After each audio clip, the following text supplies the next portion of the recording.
আমি S A Prince সবাইকে আন্তরিক অভিনন্দন জানিয়ে শুরু করছি জেডএস টেলিভিশনের আজকের সংবাদ।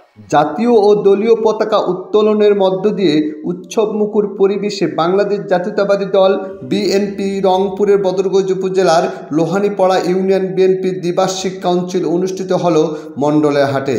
ইউনিয়ন বিএনপির সভাপতি মাহমুদুজ্জামান নিপুণের সভাপতিত্বে প্রধান অতিথি হিসেবে ভার্চুয়ালি বক্তব্য রাখেন রংপুর জেলা বিএনপির সদস্য সচিব আনিসুর রহমান লাকু। প্রধান বক্তা হিসেবে বক্তব্য রাখেন বদরগঞ্জ উপজেলা বিএনপির ভারপ্রাপ্ত আহ্বায়ক ও কুতুবপুর ইউনিয়ন বিএনপির সভাপতি উত্তম কুমার সাহা। বিশেষ অতিথি হিসেবে বক্তব্য রাখেন রংপুর জেলা বিএনপির নির্বাচন কমিটির আহ্বায়ক লিটন পারভেজ, সদস্য মঈনুদ্দিন, সদস্য আজিব চৌধুরী, বদরগঞ্জ উপজেলা বিএনপির যুগ্ম আহ্বায়ক অ্যাডভোকেট গোলাম রসুল বকুল সহ অন্যান্য নেতৃবৃন্দ। কাউন্সিলে উপস্থিত ছিলেন বদরগঞ্জ উপজেলার গোপালপুর ইউনিয়নের নবনির্বাচিত সাধারণ সম্পাদক লিয়াকতুল্লাহ লুসান, সাবেক সাধারণ সম্পাদক আমজাদ হোসেন, বদরগঞ্জ উপজেলা আহ্বায়ক কমিটির সদস্য জান্নাতুল ফেরদৌস সহ অন্যান্য নেতৃবৃন্দ।